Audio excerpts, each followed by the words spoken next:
ये देखना है कि भगवान हृदय कौन था, हृदय कहाँ है हमारा। सर्वर सुचाहम हृदय सन्निविष्टो, हृदय कहाँ पे है? हृदय मीन्स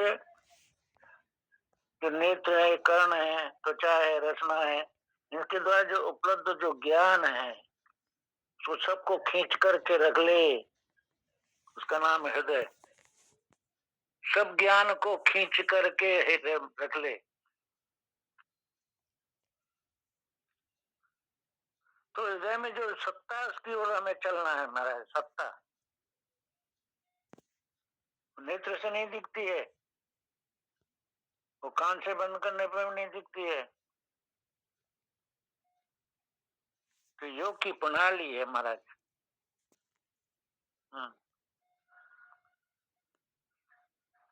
बंद लगाते हैं ना, आसन में बैठ करके पैरों की एड़ी के नीचे दोनों द्वारों को बंद कर देते हैं, दोनों हाथों के अंगूठे दोनों कानों को बंद कर देते हैं, मध्यमा को।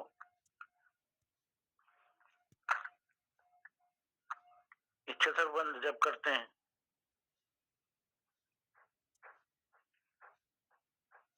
तो मन से पहले हृदय में चलो। हाँ, सीधी साधा, कापेज की आवश्यकता नहीं इसके लिए।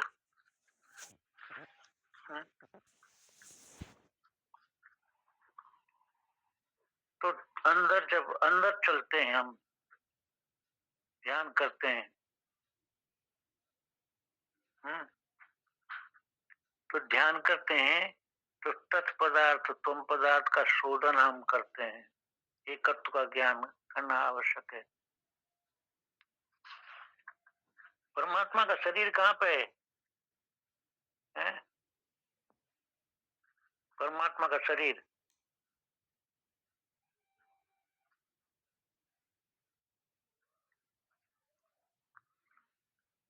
तो साधक वाणी के क्रम से साधना करते हैं तो मानते हैं कि बैखरी वाणी कंठ में, मध्यमा वाणी हृदय में, पश्चिम वाणी नाभ में, परावाणी जो मूलाधार में है, ऐसा मानते हैं ना। वहां परमात्मा प्रकाशित हो रहा है। वो कुंडली योगी वाले वो क्या बोलते हैं? मूलाधार कुंडली है, स्वादिष्ठान मणिपुर चक्र, भूमध्य आज्ञा चक्र है, शेषाधार गुरुदर्शन वहां पे होते हैं, ऊपर मानते हैं। अब परमात्मा कहाँ है, मूलाधार में कि सहस्राधार में? अब ये देखने का है। हृदय सन्निविष्ट वो कहाँ पे बैठा हुआ है? मूलाधार में बैठा के सहस्राधार में बैठा हुआ है। परमात्मा किस हृदय में है?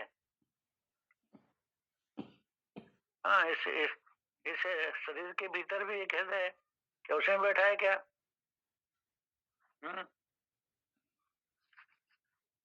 सबके हृदय में, सबके हृदय में परमात्मा है, अणु में भरपूर है वो।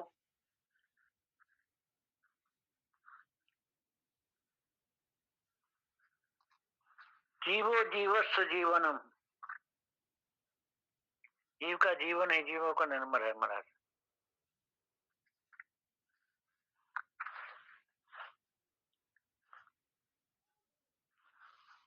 सर्वस्व चाहम हृदय सन्निविष्टो। तो कहाँ पे हृदय? हृदय हृदय मीन्स स्मृतियों का उद्गम जहाँ से हो रहा है वो उसका नाम हृदय है क्या? ये संसार में ज्ञान होते हैं ना, ज्ञानों का जो उद्गम स्थान है उसका नाम हृदय है। संस्कार जहाँ से होते हैं उसका नाम हृदय क्या? संस्कार हमारे कहाँ से हो रहे हैं? ये कर्मों के संस्कार जो हैं, इनको खोजते खोजते चलो तो आप हृदय तक पहुंच जाओगे।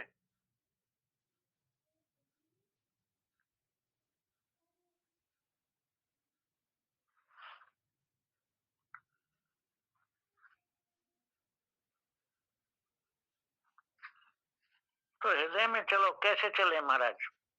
ढूंढते हुए मन से, हाँ, डूबते हुए चलो। आंख में जो रोशनी कहाँ से आ रही है, कान में सुनने की शक्ति कहाँ से आ रही है, त्वचा में ग्रहण करने की शक्ति कहां से आ रही है? तो देखते हुए तो आप वहां तक पहुंच जाओगे। हृदय में परमात्मा बैठा हुआ है, तो आप उससे ढूंढिए। आपकी बुद्धि कहाँ वो पैदा हो रहा है? परमात्मा आपके हृदय में बुद्धि की जन्म कौन दे रहा है?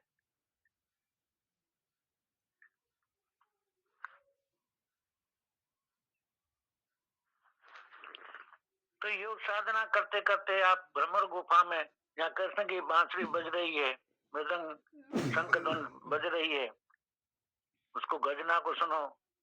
5 विषय की सम्मित की सेवा सिद्ध सम्मित वहां हो रही है। हमारे अंदर एक ऐश्वर्य है, सुख की सम्मित हो रही है हमारे हृदय में। सर्वयुक्ता की संगीत हमारे हृदय में हो रही है।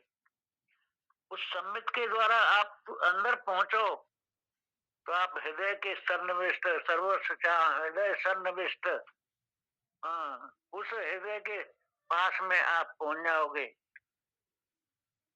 जिसके सहारे से चले संसार के कार्य। वो चेतन रूप ईश्वर का समझ ले, विश्व व्यापी, वही आकाश के अंदर, वही पाताल के अंदर, वही सब देवता रूपी सदा निर्गुण निराभासी। बदन के बीच में तेरे निरंतर ज्योत है उसकी, बदन के बीच में तेरे निरंतर ज्योत है उसकी। वो ब्रह्मानंद सुरति को उलट कर देख सुख राशि। वो सुख की राशि, वो सुख की राशि है। लेकिन कैसे मिलेगा? सुरति को उलट करके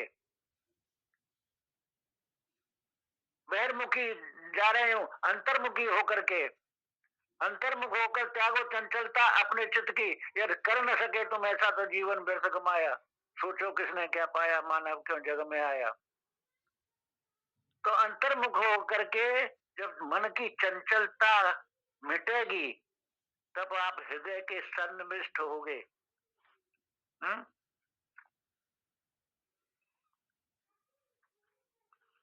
संपूर्ण मजा विष्ट में आ रहा है, संपूर्ण मजा जो षष्ठ में आ रहा है ना, वो मैं ही हूँ। ब्रह्मा विष्णु इंद्र का जो मजा आ रहा है वो सब मैं ही हूँ। तो बुद्ध के साथ अपने को जोड़ो, बुद्धि के साथ अपने को जोड़ दोगे तो सर्वज्ञता की सम्मत हो जाएगी। समस्त बुद्ध के साथ एकाकार हो जाओ तो आप अपने हृदय के साथ में एकाकार हो जाओगे। हृदय सन्निविष्ट कब होगे? जब बुद्धि समस्त बुद्धि के साथ एकाकार होगे।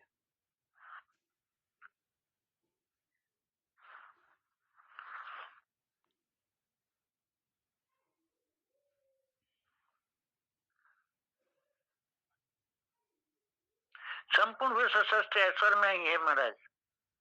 इन सबसे परे, इन सब का अभाव समझो, उस अभाव की सम्मित अपने से जोड़ो। समस्त में समाधि लगती है, समस्त में समाधि लगती है। निराकार ईश्वर से तादात्म्य होता है। तो इस अभाव से जो उपलब्धित ज्ञान है, मानिए निराकार भी एक अवस्था है। उस अवस्था को छोड़ करके आगे बढ़ो महाराज। इसमें ये अवस्था भी कल्पित है। जो अवस्था का प्रकाशक है उसको ढूंढो, जिसमें ये अवस्था का अत्यंत अभाव है। तो उसको ढूंढो, तो उसको ढूंढोगे तो कहाँ मिलेगा वो प्रत्यक्ष चैतन्य भिन्न। वेदांत की भाषा में उसको ब्रह्म बोलते हैं। वही कृष्ण है, वही अहम है, सर्वस्व हृदय सन्निविष्ट। सबके हृदय में वो निराकार निर्विकार निर्धर्म निर्विशेष निरंजन रूप से ब्रह्म तत्व रूप से बैठा हुआ है, कृष्ण रूप से बैठा हुआ है, आम रूप से बैठा हुआ है।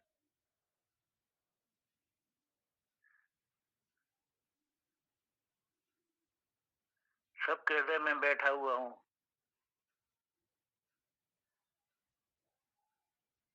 तो उस सबको हृदय में जो बैठा हुआ उसको कैसे जानोगे? बोले तत्वमस्यादि के महावाक्य के द्वारा, महावाक्य के द्वारा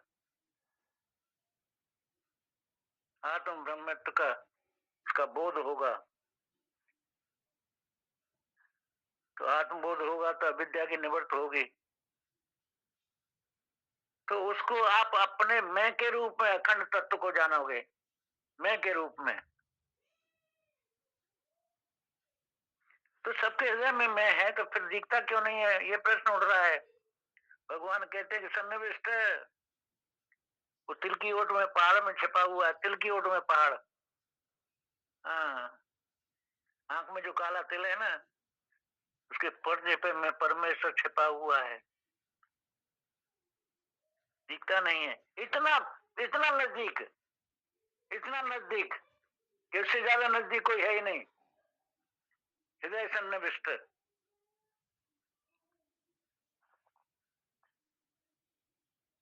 तो अपने से अपना आपा कहीं देखा जाता है क्या?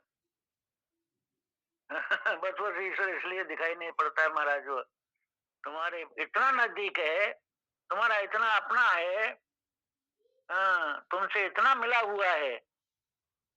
जैसे अपनी आंख में किरकिरी पड़ जाए ना तो अपनी आंख नहीं दिखती है ना। आंख से आंख दिखती है क्या? नहीं दिखती है। इसी प्रकार परमेश्वर महाराज आंख की रोशनी एक होकर बैठा हुआ है, अत्यंत निकट वो बैठा हुआ है। मत्त स्मृत ज्ञान अपोहनम च, अपोहनम च। ईश्वर क्या कर रहा है? मैं हृदय में बैठ करके, हाँ, स्मृति दिला रहा है, याद दिला रहा है। अपोहन मतलब स्मृति का लोप कर दिया, ज्ञान का लोप कर देता है।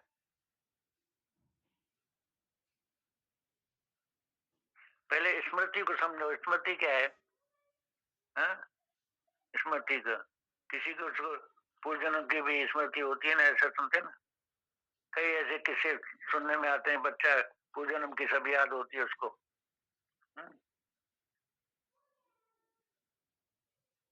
इन्होंने साधना की है, योगाभ्यास किया है, जो कि शक्ति जगाया है जिसने ने, जिसके द्वारा पूर्व जन्म के स्मरण उनको योग दर्शन में आ जाता है।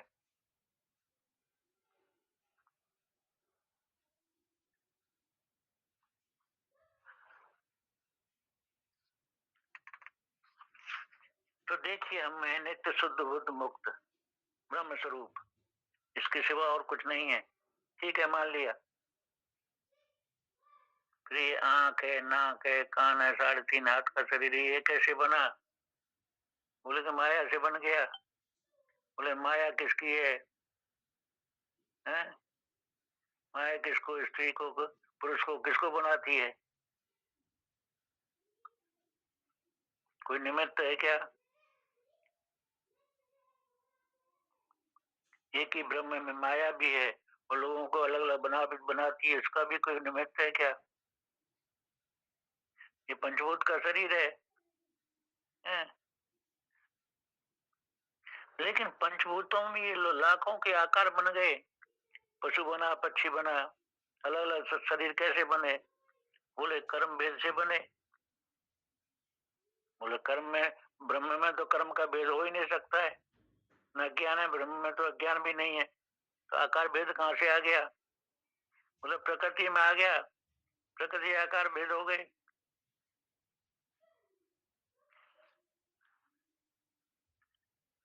तो ये आकार भेद से ही, भेद का ही हेतु है कर्म में। ये आकार भेद हेतु ही कर्म है महाराज। और कर्म के संस्कार, संस्कार कर्म से है। आकार भेद हेतु ही कर्म है और कर्म के संस्कार रूप में फिर रहता है।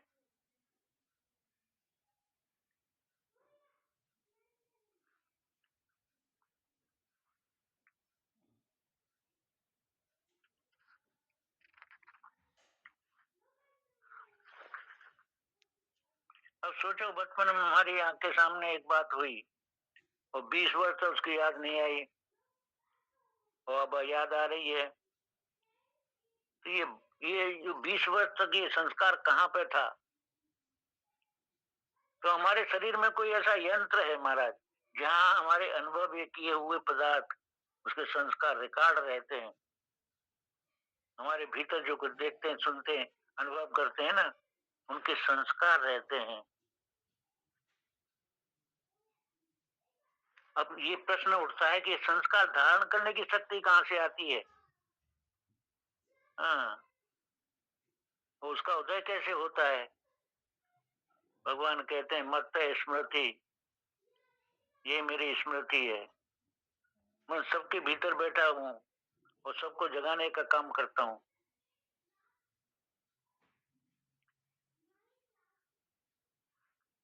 भगवान को अपना कोई काम नहीं है। तो जीवों के हृदय में बैठ करके वो बोर हो जाते ना, जैसे सिनेमा देखते ना, ऐसा भगवान सिनेमा देख रहे हैं। जीवों को स्मृतियां दे रहे हैं, उनको संस्कार दे रहे हैं, जगह जगह कर भगवान मजा लेते हैं।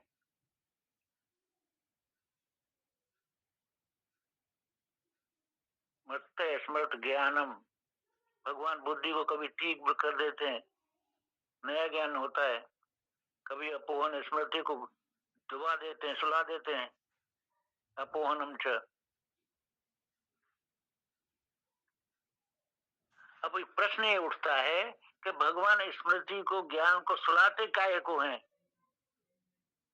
बोले ये भी तमाशा है महाराज, नाटक है। नाटक में सोने का नाटक भी किया जाता है ना, तो भगवान सुलाने का भी देखते हैं कि सोते समय ये कैसे लगते हैं। हाँ। तो जिसके धर्म संस्कार जागृत हैं उसको भगवान अपनी स्मृति देते हैं। जिसके धर्म संस्कार जागृत हैं उसको भगवान अपनी स्मृति देते हैं, अपना ज्ञान देते हैं। और जिसके धर्म संस्कार जागृत नहीं है, जो सत्संग नहीं कर रहे हैं, जो धर्म नहीं कर रहे हैं, वो भगवान उनको स्मृति और ज्ञान पर पर्दा डाल देते हैं, अपोहन छिपा देते हैं। अपोहन शब्द, अपोहन का शब्द का एक अर्थ है जड़त्व की प्राप्ति भी है।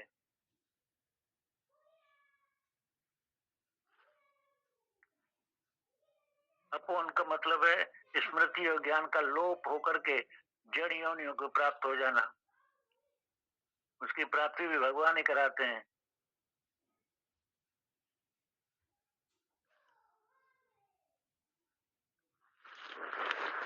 भगवान अच्छी अच्छी बात भी देते हैं, ज्ञान भी देते हैं, स्मृति भी देते हैं, लेकिन अपोहन भी देते हैं।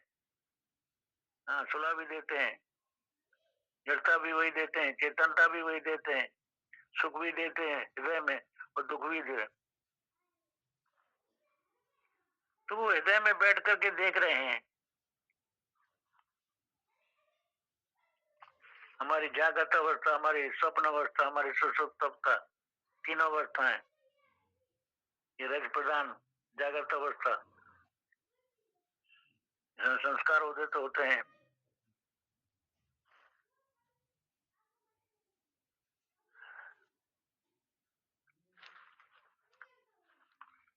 तो भगवान हृदय में बैठे हुए प्रकाश दे रहे हैं। स्वप्न का प्रकाश, स्वप्न प्रकाशित होता है, देखा जाता है। उन्हीं के प्रकाश में तुम अनुभव कर पाते हो। ये स्वप्न है, स्वप्नावस्था का अभिमानी तेजस है। ये स्वयं प्रकाश, हाँ, साक्षी ब्रह्म के प्रकाश में तुम स्वप्न को देखते हो। और ज्ञानम माने जागत का अभिमानी विश्व, जागत का, जागत अवस्था का अभिमानी विश्व है। तो हृदय में जो परमात्मा बैठा है ना, उसकी शक्ति और प्रकाश से जागृत अवस्था का अनुभव भी आप ही करा रहे हो और अपोहन भी आप ही करा रहे हो।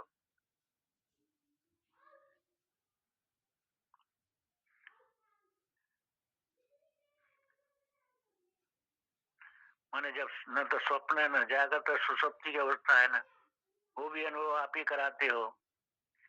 हाँ, अपोहन हो गया ना सुसुप्ति में।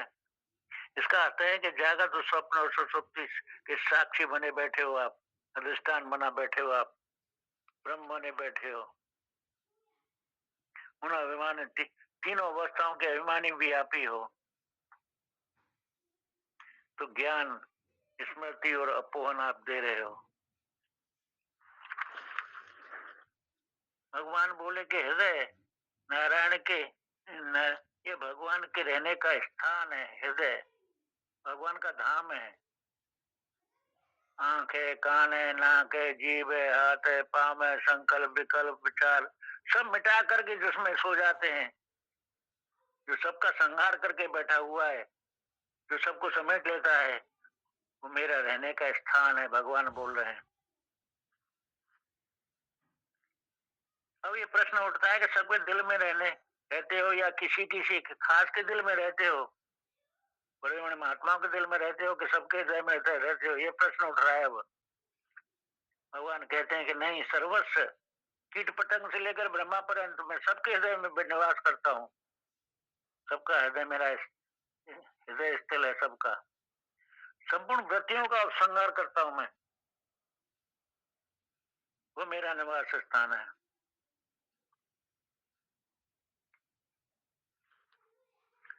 अब प्रश्न ये उठता है किस रूप में रहते हो, पता नहीं चलता है।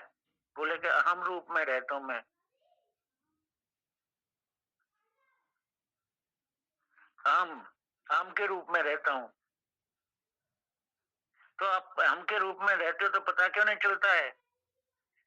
जब सबके हृदय में अहम अहम करके विराजमान हो तो आपको पता क्यों नहीं चलता है, मालूम क्यों नहीं पड़ता है?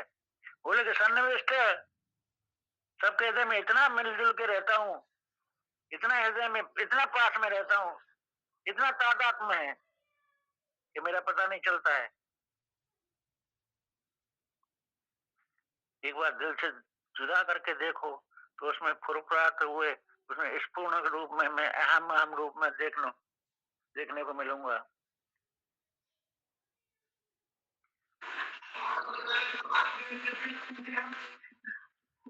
जय श्री कृष्ण। जय श्री कृष्ण, जय श्री कृष्ण। बोलो महाराज। अजी श्रीमान, आवाज बिल्कुल ही नहीं आ रही, बिल्कुल मामूली से आ रही है। आवाज नहीं आ रही है? बिल्कुल कम आ रही है, मामूली से। आवाज अच्छी आ रही है, आप अपना रीस्टार्ट कर ले। ठीक है साहब, ठीक है। एक बार रीस्टार्ट कर ले अपने मोबाइल को। हाँ, बोलो सन्निविष्ट हृदय के साथ इतना जुड़ मिल गया हूं मैं। हृदय में मैं ऐसा तादात्म्य मेरा तुम्हारे हृदय के साथ में हो गया कि पता ही नहीं चलता है कि मैं कहाँ हूँ। क्योंकि हम नाक में देखते हैं, कान में देखते हैं, वाणी में देखते हैं, स्पर्श में देखते हैं, लेकिन उनके अंदर जा करके घुसकर नहीं देख रहे हम। अंतर्हित होकर त्यागो चंचलता अपने चित्त की, यदि कर न सके तुम ऐसा तो जीवन व्यर्थ गमाया। सोचो किसने क्या पाया, मानव क्यों जग में आया। तो अंतर्हित जब तक नहीं होंगे तब तक वो सन्निविष्ट है हमारे अंदर, उसका पता नहीं चलेगा। तो अंतर्हित कैसे हो? या तो वाणी से आप परापरसंति मध्यमा बैठे जो मैं बताया था, परावाणी में जाओ, या फिर सहस्त्राधार पे जाओ। तो सहस्त्राधार पे कैसे जाओगे? बिना एकाग्रता के नहीं जाओगे, जब तक संसिद्ध नहीं होगा, प्राण सुख नहीं होगा, हाँ, मन एकाग्र नहीं होगा, निर्विषय नहीं होगा, निर्विरोध, तब तक आप सहस्त्राधार में पहुंच नहीं सकते हो। तो सहस्त्राधार में पहुंचने के लिए एकाग्रता, तन्मयता, तत्परता, सुदयता आदि गुण चाहिए, सात्विक भाव चाहिए। मत्त स्मृत ज्ञान अपोहनम से समय हो गया है, नहीं वाणी को विराम देता हूँ। से चर्चा कल चलेगी महाराज इसकी। बोलो सच्चिदानंद भगवान की जय, बांके बिहारी लाल की जय। जय जय श्री राधे श्याम। मत्त स्मृत ज्ञान अपोहनम च। उसकी चर्चा कल चलेगी। बहुत जय बहुत श्री कृष्ण। बहुत बहुत बहुत बहुत आभार बाबा का। हम निवेदन करेंगे शर्मा जी के चरणों में कि आज इसी श्लोक पर अपना आत्मचिंतन करवाएं। 15वें अध्याय का 15वां श्लोक।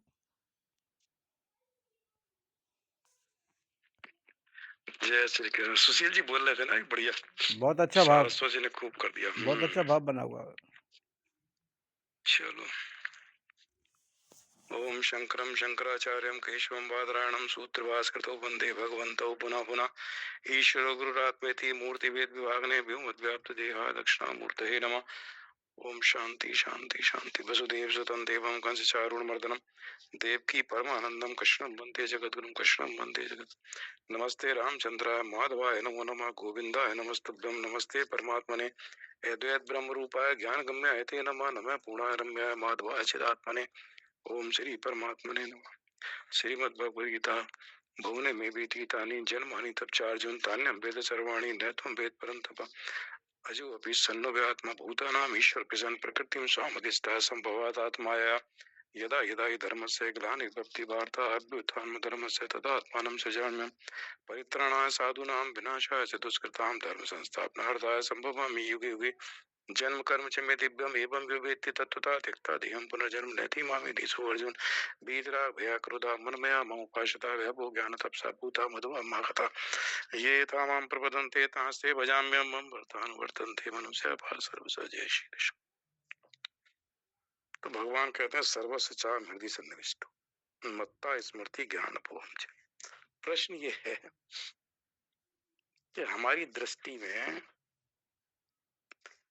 सूर्य पे नजर कम जाती है और जो सूर्य जिन वस्तुओं को प्रकाशित करता है, संसार को प्रकाशित करता है, उस पे वस्तुओं पर ज्यादा नजर जाती है। तो जो वस्तुएं प्रकाशित हो रही हैं उनको तो हमारे जो रोज देखते हैं उनके साथ राग है, आसक्ति है, उनके साथ हम काम करते हैं, उनके साथ रहते हैं, तो उन संसार की उन वस्तुओं पे हमारी नजर रहती है, जो उन्हीं के साथ हम सुबह से शाम तक रहते हैं, देखते हैं, रोज देखते हैं। और सूर्य को ये मान लेते हैं तो प्रकाशित कर रहा है, तो सूर्य जो प्रकाशक है उस पर नजर ना जाकर जो प्रकाशित होने वाली वस्तुएं हैं उनके साथ हमारा तादात्म्य, उनके साथ हमारा संबंध बन जाता।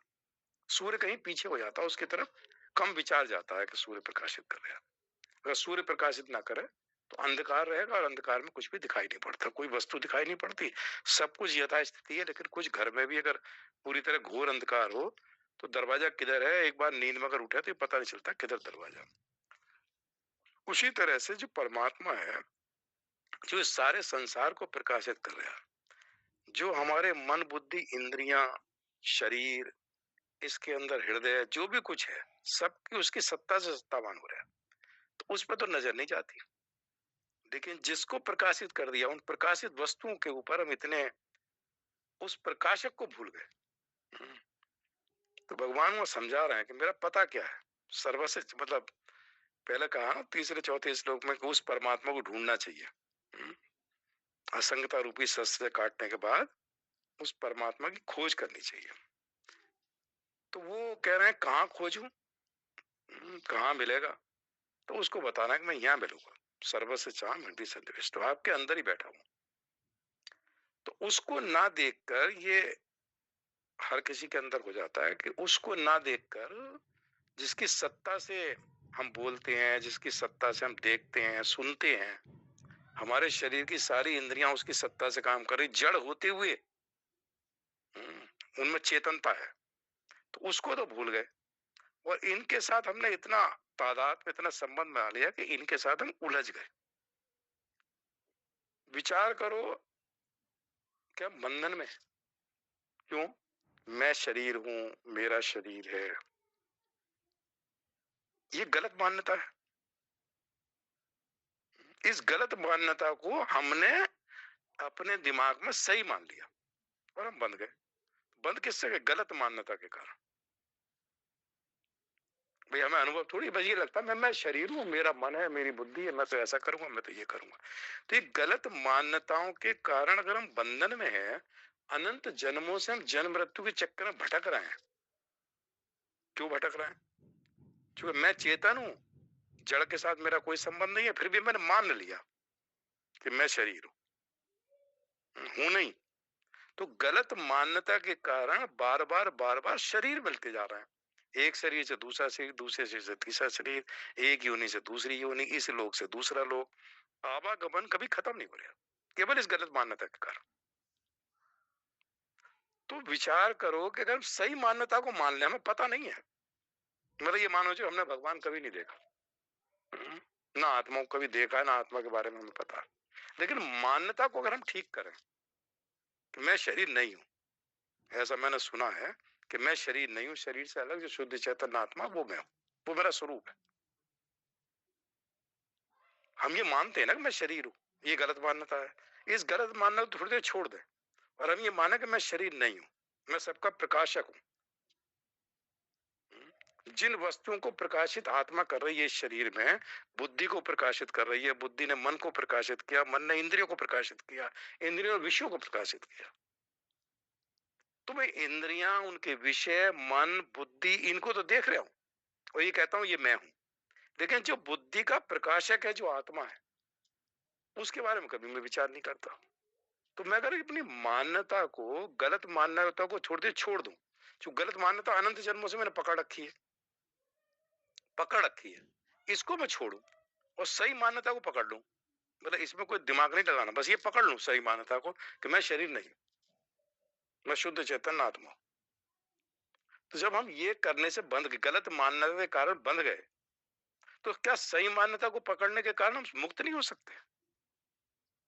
भाई हम अपनी मान्यता तो ठीक करनी है, सही मान्यता करो। भगवान कहते हैं अहंकार विमूढ़ात्मा कर्ता अहम इति मन्यते, मन्यते शब्द इस्तेमाल किया, मैं करता हूं ऐसा उसने मान लिया है नहीं। अहंकार से मोहित होकर वो कहता है, जिस श्लोक पर चर्चा करनी थी, कि अहंकार से मोहित होकर वो कहता मैं करता हूं, तो मैं भोक्ता बन गया, मेरे कार्य सारे कर्म संचित हो गए, उन संचित कर्म को भोगने के लिए मुझे अलग अलग जन्म लेने पड़े, अलग अलग लोकों में भ्रमण करना पड़ा, कभी नरक कभी स्वर्ग, केवल मान्यता के कारण।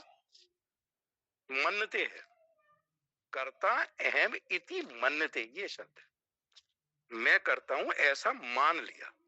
तो अगर ये मैं मानूं कि जो मैं ये सर्वस्व चाम हृदय सन्निविष्टो में जो प्रकाशक है, जिसको सत्ता, सबको जो सत्ता दे रहा है, पूरे संसार को जिसने सत्ता दे रखी है, पूरे मन बुद्धि इंद्रियां जड़ होते हुए जिसको सत्ता दे रखी है, प्राण जो जड़ है उनको सत्ता दे रखी है। प्राण जड़ है ना, एक जड़ प्राण जो है लगातार काम कर रहा है, सांस आ रहा, जा रहा, सब कुछ काम कर रहा है।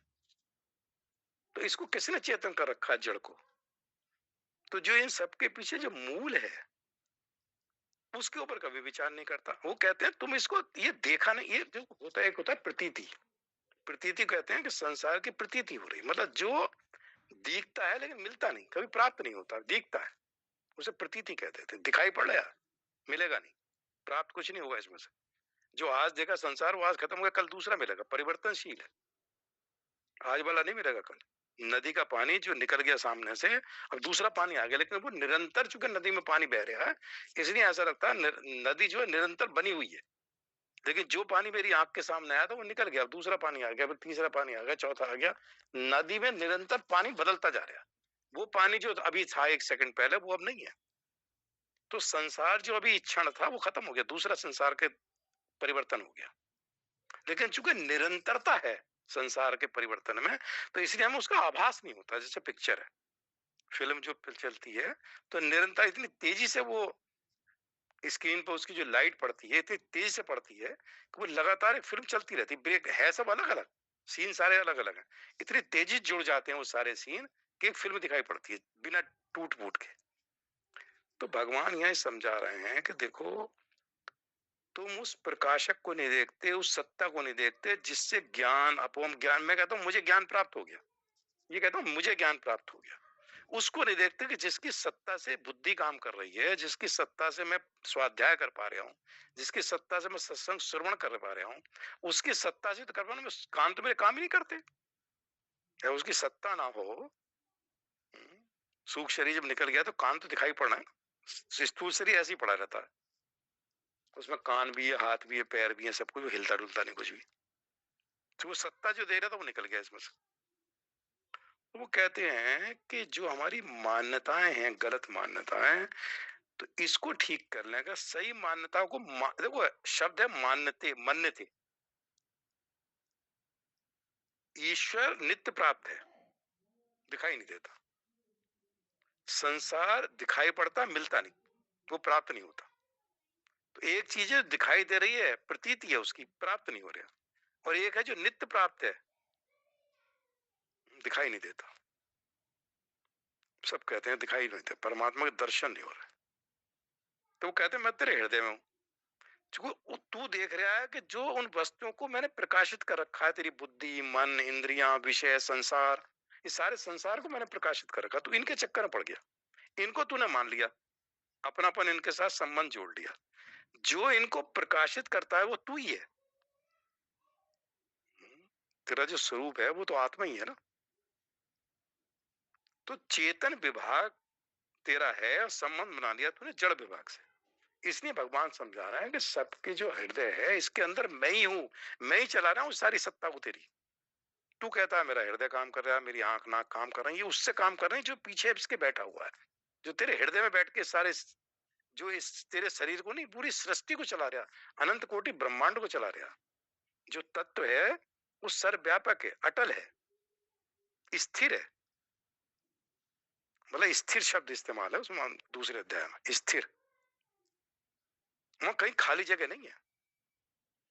क्रिया जब होती है तो खाली जगह में होती है, इसलिए कहते हैं अक्रिय है।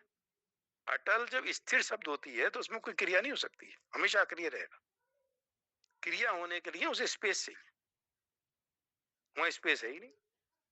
जो आत्म तत्व है वो अटल है, वो स्थिर है, वो चलता नहीं कि इस लोक से उस लोक चला गया, वो सारे ब्रह्मांड में है। तो वो तत्व की दृष्टि से देखना है कि सर्वस्य चाम हृदय सन्निविष्टो, तत्व की दृष्टि से। ऐसा नहीं है कि पूरे शरीर को चीड़ फाड़ कर दो तो कहीं से उस तत्व को आपने निकाल लिया कि देखो ईश्वर यहाँ बैठा था, डॉक्टर ने ऑपरेशन करके बताया कि ये मैंने देख लिया, यहाँ हृदय में बैठा हुआ था। जैसे उदाहरण दिया है महाभारत में, उसमें सॉरी भागवत पुराण में, कि लकड़ी को पूरी चीर दो, कहीं अग्नि नहीं दिखाई पड़ेगी।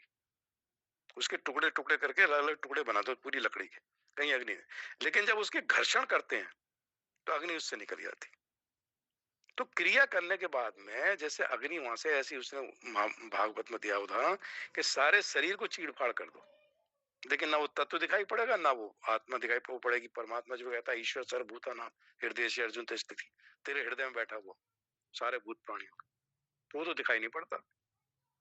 तत्व की दृष्टि से देखना है, मान्यता ठीक करनी है। और इसमें मैं जो कहता हूं कि हम सब लोग तो बड़े ज्ञानी लोग यहाँ बैठे हुए साहब, सब लोग इसको जो हमने मान रखा ना, मैं शरीर हूं, मैं मन है, मेरा बुद्धि है, मेरा ये है, मेरा ये है, मेरा, वो कहते हैं इसको थोड़ी देर को भूल जाओ। मेरा इसके साथ ये गलत मान्यता है, अपनी मान्यता ठीक करो। मैं परमात्मा का अंश हूँ, मैं परमात्मा ही हूँ, वही आत्मा स्वरूप हूँ। कहते हैं बस तुम ये मान लो, ये दिखाई नहीं पड़ेगा। इसको केवल मान्यता को मान लो कि मैं ये हूं, मेरा शरीर के साथ संबंध नहीं है, मैं शरीर से अलग हूं। क्रिया सारी शरीर में प्रकृति में हो रही है, मैं अक्रिय हूं। कहते हैं ये तो मानना है बस। इसके पीछे अगर तुम साइंस को प्रूव करो कि मैं प्रूव करके दिखाऊंगा, प्रूफ के चक्कर में पड़ो, ये मान लो, अपनी मान्यता ठीक। कहते हैं जब गलत मान्यता से अनंत जन्मों से बंधे हुए हैं तो क्या सही मान्यता कर लें, उसको गलत को छोड़ के मान्यता को सही कर लें, सही चीज मान लें, तो क्या मुक्त नहीं हो सकते? भाई गलत मान्यता से हम सब फंसे हुए हैं ना। ये जो ज्ञान मिला है ये भी तो उसी से मिला है ना। जो हमारे कर्म थे उसको भोगने के लिए ये गलत मान्यता से मैं शरीर हूं, हम इस शरीर बैठे हुए हैं। तो अभी तक हम गलत मान्यता को माने हुए हैं, अब सही मान्यता को मान लो, गलत मान्यता को छोड़ दो। तो कहते हैं जब मानना ही है तो सही चीज को मानो। इसको मानो कि हमारे अंदर सब कुछ जो चल रहा है ये सब परमात्मा ही है। ऐसी जगह नहीं वो एक जन अंदर बैठा हुआ है, वो सर्वव्यापक तत्व है जो अंदर भी है बाहर भी है। तो ऐसे नहीं मेरे अंदर ही है, सबके अंदर है, सब अंतर्यामी रूप से सर्व सबका नियंता है। ईशावास ईशा शब्द आया, सबका ईशन, सबको नियंत्रित करता है, सब पर शासन करता है, सबका कर्म फल दाता है। तो मेरा मतलब है कि सर्वस्चाम हृदय सन्निविष्टो, मुझसे ज्ञान होता, अपम होता, संशय दूर होते हैं, द्वंद्व दूर होते हैं, तो वहां जो मैंपन है ना कि मैं मुझे ज्ञान हो गया, मैंने इतना स्वाध्याय किया, इतने सत्संग सुने, मुझे ज्ञान हो गया, तो वो कहते हैं परमात्मा की कृपा से हुआ, परमात्मा के अनुग्रह से हुआ, जो कुछ हुआ उसका परमात्मा के अनुग्रह से हुआ। तो मेरी अपनी इंडिविजुअल कोई सत्ता है ही नहीं ना। जब मेरी कोई सत्ता है ही नहीं तो मैंपन जब आता है तो उस अहम के साथ तादाद करने से आता है जो अपरा प्रकृति का अहम है, मन बुद्धि चित्त अहंकार। इसलिए दुर्गा सप्तशती में जो दूसरा पहला अध्याय जो दुर्गा के 108 नाम है, सप्तश्लोकी के बाद में जो दुर्गा स्तोत्र नाम है, उसमें क्या मनोबुद्धि अहंकारम चिता चित्त ऐसा कुछ है। चित्त मन बुद्धि अहंकार, ये दुर्गा के जो 108 नाम है उसमें 4 नाम मन बुद्धि चित्त अहंकार है, बाकी 104 नाम दूसरे हैं। तो दुर्गा माता कहती है कि मन बुद्धि चित्त अहंकार तो मैं हूं, उनके 108 नाम में ही नाम है मनोबुद्धि अहंकारम चिता चित्ती ऐसा कुछ। और जब दुर्गा कवच आता है तो कहती है मनोबुद्धि अहंकारम धर्म, मतलब धर्म को धारण करने वाली देवी मेरे मन बुद्धि चित्त अहंकार की रक्षा करे, रक्ष में धर्म धारण। तो धर्म को धारण करने वाली देवी मतलब जो धर्म को धारण करती है, तो धर्म रक्षा करता है मन बुद्धि चित्त अहंकार की। जब हम धर्म को धारण करते हैं, धर्म को धारण करने वाली देवी मेरे मन बुद्धि चित्त और अहंकार की रक्षा करे, दुर्गा कवच में।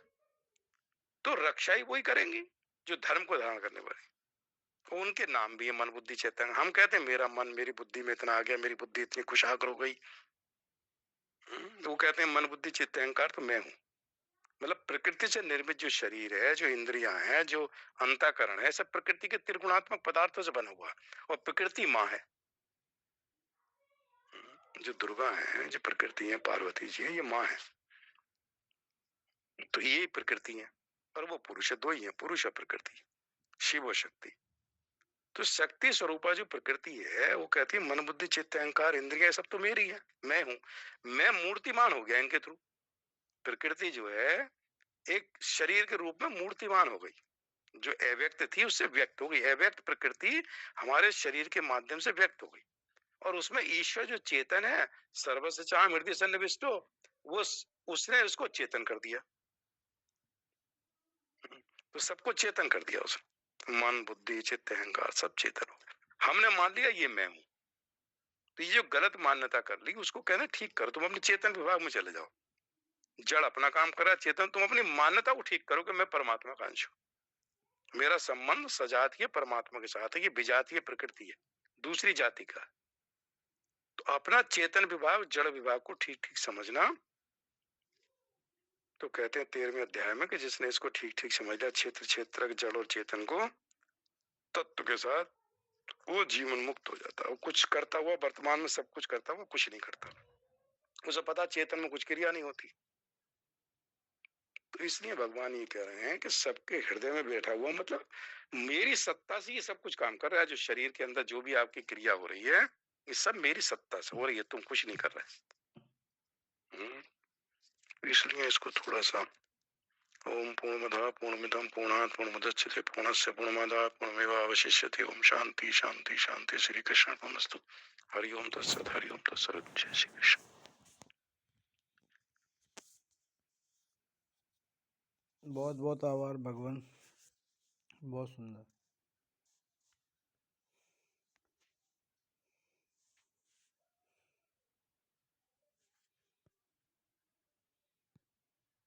ललिता माता जी, आपके चरणों में निवेदन है, मेरा सच्चित आनंद रूप कोई कोई जाने रे, सुना दीजिए भजन।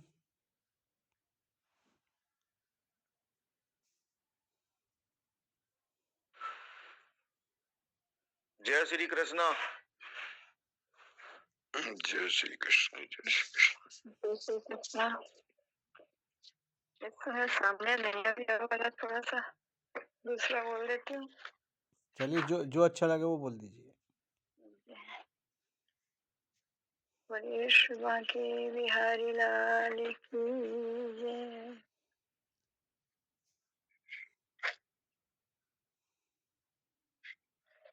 मुझे मेरी मस्ती कहाँ लेके आई,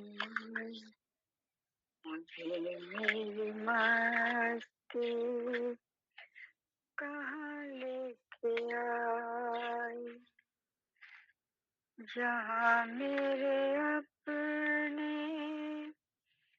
सिवा कुछ नहीं, यहाँ मेरे अपने सिवा कुछ नहीं, मुझे मेरी मर्जी कहाँ लेके आई,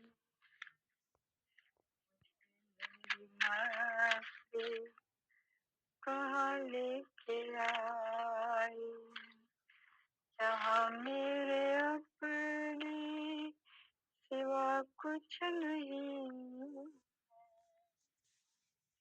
पता जब लगा मेरी मस्ती का मुझको, पता जब लगा मेरी मस्ती का मुझको, सिवा मेरे अपने कहीं कुछ नहीं, सिवा मेरे अपने कहीं कुछ नहीं, मेरी मस्ती कहाँ लेके आई, सभी में फकत में ही मैं हूँ, सभी में फकत में ही मैं हूँ, सिवा मेरे अपने कहीं कुछ नहीं, सिवा मेरे अपने कहीं कुछ नहीं, मुझे मेरी मस्ती कहाँ लेके आई, दुख है न सुख है न शौक है कुछ भी, दुख है न सुख है न शौक है कुछ भी, अजब है ये मस्ती किया कुछ नहीं, अजब है ये मस्ती किया कुछ नहीं,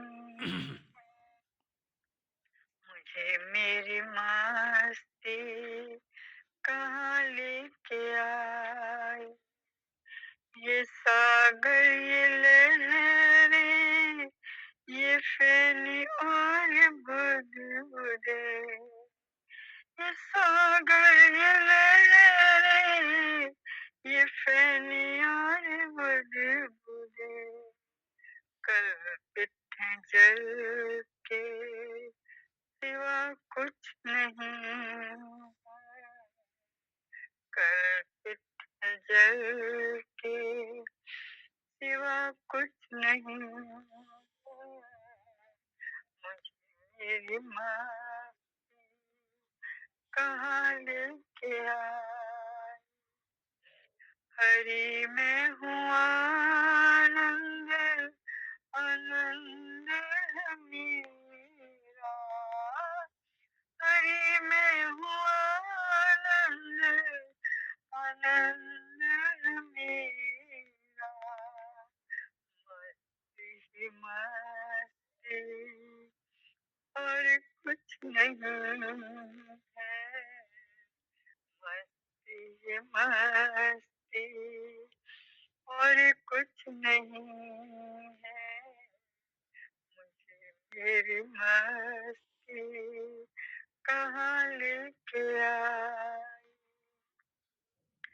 ब्रह्म है द्वंद है जो मुझको हुआ है, ब्रह्म है द्वंद है जो मुझको हुआ है, हटाया जो उसको हटाया जो उसको पर्दा कुछ नहीं है, हटाया जो उसको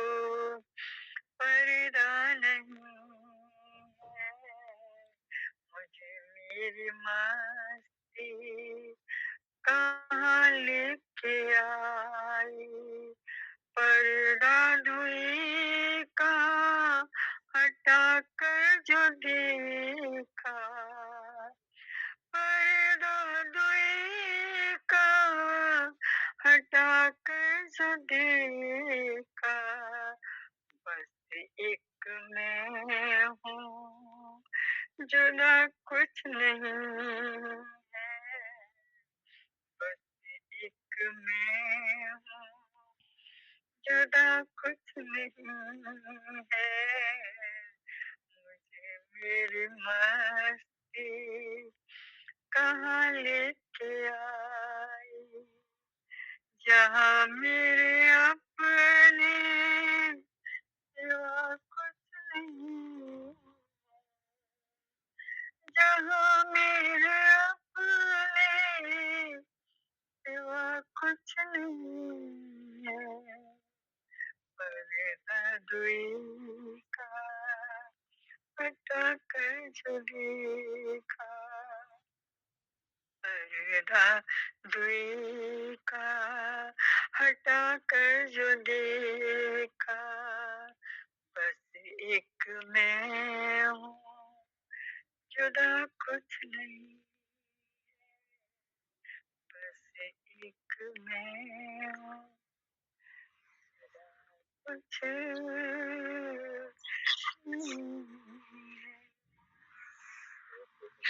जय श्री राम।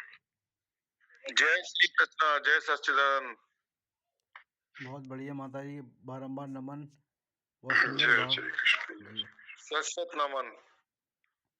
ये जो आज का श्लोक था ये बहुत ही महत्वपूर्ण था, और श्रीमद् भगवद गीता में जिस अध्याय का जो श्लोक होता है, जैसे कि 15वां अध्याय का 15वां श्लोक था, आज 12वें अध्याय का 12वां श्लोक, इसी प्रकार जितने भी अध्याय हैं उसमें उसका वो जो श्लोक है क्रम संख्या अनुसार वो बहुत ही महत्वपूर्ण होता है। ये महापुरुषों ने बताया और आपने इस पर देखा भी। बहुत ही महत्वपूर्ण श्लोक आज का। बहुत बहुत सभी को नमन, सभी का बहुत बहुत आभार। जय सच्चिदानंद भगवान की जय। हरिओम तत्सत। जय सच्चिदानंद भगवान की जय। बहुत ही सुंदर भाव बनाया है ऐसा सब लोगों ने, क्या बताएं, लग ही रहा था, ऐसा महसूस ही हो रहा था कि बस एक परमात्मा ही तो है, कहाँ हम अपना अपना उसमें क्या जोड़ रहे हैं बिना मतलब। इतना सुंदर भाव बनाया, आपके चरणों में बहुत बहुत साधुवाद, बहुत कृपा किया आपने। जय श्री हरि, सादर प्रणाम। हाँ भाई साहब, जय श्री कृष्ण। निर्मला भाई साहब कुछ बोलना चाहे बोले। जय श्री कृष्ण, जय सच्चिदानंद। भगवान को याद करके अब इतने सुंदर भाव विह्वल होके माता जी का भजन सुना, आप लोगों का सुना। बोलने को फिर कल बोला जाएगा कुछ। आप सभी को सादर प्रणाम। सभी लोग सुखी सोए, सुखी जगह। शर्मा जी जय श्री कृष्ण। शर्मा जी जय श्री कृष्ण, जय श्री कृष्ण। जय श्री कृष्ण। सारांश गीता जी का पूरा सारांश, मुझे तो ऐसा लगता है कि अहंकार का जब तक त्याग नहीं होगा तब तक मुक्ति नहीं है महाराज। सरस्वती जी, अहंकार का त्याग नहीं होगा। अहंकार के साथ जो हमारा संबंध है, जो तादाद में है ना, कि अज्ञान के कारण जो मैं कह रहे थे, मान्यता हमने मान रखी है कि मैं जड़ प्रकृति के अहम के साथ मैं हूँ, बिल्कुल ठीक है, मेरी सत्ता है, मैं आत्मा शुद्ध चेतन परमात्मा। देखिए, जो जड़ का अहम है इससे मेरा कोई संबंध, ये हमें, मैं कह रहा हूँ, गलत मान्यता को ठीक मान्यता में बदलना है बस। तो त्याग करना तो, क्योंकि वो तो अपरा प्रकृति भगवान कहते हैं मेरी है, परा प्रकृति मेरी है। अपनी मान्यताओं को ठीक करके और ये अपने मन के अंदर बैठा लो कि ये मैं नहीं हूँ, बस मैं हूँ। हमने गलत मान्यता मानने से बंधन में, तो सही मान्यता को मानने से मुक्त हो जाएंगे। तो जो अहंकार है, देखो छूटना मुश्किल है, त्याग करना असंभव है, लेकिन इसको मान के अपने अंदर बैठा दो कि मैं बीके शर्मा हूँ और ये मेरे अंदर बैठा हुआ है, तो मुझे बार बार याद नहीं करना पड़ता। तो एक भी इस भाव को स्वयं में बैठा ले, मतलब मन में ना बैठा है ना, बुद्धि में बैठा है, स्वयं के अंदर इसको बैठा लें कि मैं ये नहीं हूँ, इससे मेरा कोई संबंध नहीं। तो किसी तरह से ये भाव इतना दृढ़ हो जाए, जैसे धृति है ना, तो धृति मतलब इतना दृढ़ हो जाए, इतना दृढ़ हो जाए कि बार बार सोचते रहने से इसकी दृढ़ता हो जाए। मतलब हम इस पर चिंतन करें, मतलब इसको बैठा लें अपने अंदर, चिंतन भी क्या करें, बैठा लें इसको। बैठाने मैं लूं तो मैं तो वहां रहा ना। मैंने देखिए, पिताजी के सारी संपत्ति है, हम उनके पुत्र हैं। अगर तो पिताजी की कार उपयोग कर रहे हैं, उनके घर में रह रहे हैं, उनका लाया हुआ भोजन कर रहे हैं, लेकिन ये अहंकार नहीं आ रहा कि मेरा है, मैं उसको लेके भाग नहीं सकता, पिताजी का है। तो अगर परम पिता का मान के हम उसका उपयोग करेंगे तो अहंकार आएगा ही नहीं, और सब चीज का उपयोग भी करेंगे। दुरुपयोग नहीं कर पाएंगे कि पिताजी का है, पिताजी गाड़ी की चाबी छीन लेंगे, मकान से निकाल देंगे। तो जैसे अपने भौतिक पिता के सभी सामान का उपयोग आप करते हैं, लेकिन उसको बेच नहीं सकते, उसका दुरुपयोग नहीं कर सकते, क्योंकि आपके दिमाग में मेरे पिताजी का है, मैंने नहीं कमाया है। तो इसी को साधारण मान लीजिए ना, परम पिता का है, हम उसका सदुपयोग करते हैं तो अहंकार यही नहीं आएगा। अहंकार कब आता है? जब उसका मालिकाना हक हम मान लेते हैं। इससे बढ़िया दूसरी उदाहरण देखो, पिताजी वाले तो फिर भी आ जाता है कि मेरे पिताजी का तो मेरा ही है। अब पिताजी परम पिता कहा हूँ, परम पिता ना, मैं दूसरा उदाहरण दे रहा हूँ। दूसरा उदाहरण ये, जैसे मान लो फैक्ट्री में नौकरी करते हो। हाँ, फैक्ट्री में जब नौकरी करते हो तो आपका एक ऑफिस है, एसी लगा हुआ है, कंप्यूटर है, मेज कुर्सी है, सब कुछ है। लेकिन मालूम है आपका मान के नहीं है। चलते हो, वहाँ ये कभी नहीं, वहाँ हमेशा मानते हो ये सब वही मिला हुआ है, मेरा नहीं है। मैं दोनों जब दोनों नौकरी से अलग हो जाऊंगा तो मैं सब सामान यहीं छोड़ के जाऊंगा, इसमें मेरा कुछ नहीं है। वहाँ वहाँ अहंकार नहीं आता है। कि मेरा कुछ नहीं है, सब कुछ मालिक का है, जो इसका फैक्ट्री का मालिक है, उसी ने मुझे दे रखा है खाली इस्तेमाल करके काम करने के लिए। तो इसको यहीं छोड़ जाता हूँ शाम को जाके। अब रात को मान लो इसमें आग लग गई फैक्ट्री में, तो आप बहुत ज्यादा रोते नहीं हो घर में, वो कहते हो यार चलो लगे, इंश्योरेंस मिल जाएगा, कोई ऐसी ज्यादा चिंता नहीं। तो वहाँ अपनापन नहीं है कि मेरा है। तो ये भक्ति मार्ग का साधन है। हाँ, तो इसमें मेरे पहले आपने जो बोला था ज्ञान मार्ग का साधन था। तो इसमें थोड़ा सा परिवर्तन आ जाता है सोचने में, ये मेरापन जो है वहाँ छूट जाता है। चलो बढ़िया है, ये किन प्रकार छूट जाए। सादर प्रणाम।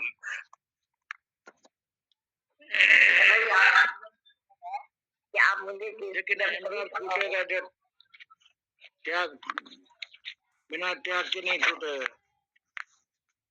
सूर्य का साधन सचिव महाभाव तत्व में इच्छा हूँ, त्याग शशि के शिक्षण लोग जो है 18 में देगा। जो सारस्वती वहाँ कहा ना 18वें अध्याय में, असक्त बुद्धि सर्वत्र जितात्मा विगत स्पृहा, वहाँ अगली लाइन है नैष्कर्म सिद्धि। तो नैष्कर्म सिद्धि के लिए वो कहता असक्त बुद्धि सर्वत्र, मतलब सब जगह आपकी बुद्धि अनासक्त भाव, सब सर्वत्र लगाया असक्त बुद्धि सर्वत्र। तो जब सर्वत्र असक्त बुद्धि होगी, कहीं आसक्ति है ही नहीं, मेरापन है ही नहीं कहीं, लगता है। तो वो कहते हैं वो नैष्कर्म सिद्धि और संन्यासी में अधिगच्छति है। तो सांख्य योग के द्वारा वो नैष्कर्म सिद्धि का मतलब है कि सारे कर्म उसके अकर्म बन जाते हैं। तो असक्त बुद्धि सर्वत्र मतलब किसी चीज में अटकना नहीं है। तो ये कह रहा था कहीं भी आपकी आसक्ति ना हो किसी भी पदार्थ में, क्रिया में। सुन रहे हो? क्या करो सर?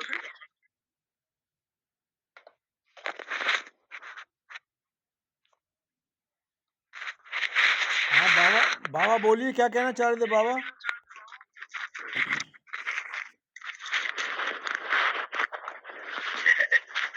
शर्मा जी। हाँ जी, हाँ जी। हाँ, मेरे कान में से मशीन निकाल दी, मैं नहीं सुन रहा था। अच्छा ना, मैं उसको कह रहा था 18वें अध्याय में जो श्लोक था ना, असक्त बुद्धि सर्वत्र जितात्मा विगत स्पृहा नैष्कर्म सिद्धि, कुछ है आगे परमाम सन्यासी में अधिगच्छति।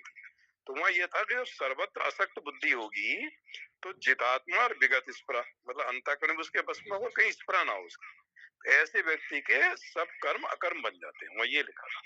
तो ऐसे इसमें जो कहा तीसरे अध्याय में, तस्मात असक्त सततम, निरंतरता, निरंतर अनासक्त भाव से कर्म भली भांति करता है।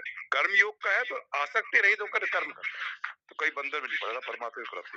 ये जो आसक्ति है ना, ये मारती है, मेरापन जो है ना, ये बांध देता है।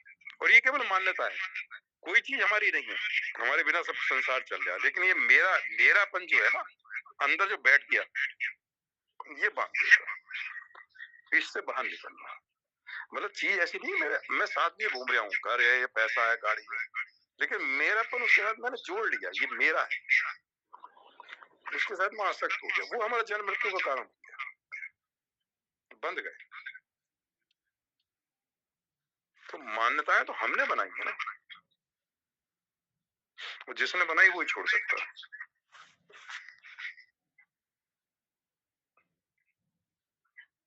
और दूसरे परमात्मा की कृपा तो है ही क्या, बिना उसके अनुग्रह के। तो इसमें नहीं तो अभिमान आ जाएगा, फिर आसुरी संपदा आ जाएगी। एक मुसीबत थोड़ी है, इतना सतर्क रहने की जरूरत है कि जरा सा उसे ये आ जाए ना, मुझे ज्ञान हो गया, मुझे इतना ये हो गया, तो वो अभिमान हो के एक खट से देखो आसुरी संपदा में चला गया। तो इसलिए भगवान कहते हैं मत्ता सर्व, सब कुछ मुझी से है, मतलब मैं ही हूँ सबके हृदय में सत्ता दे रहा हूँ।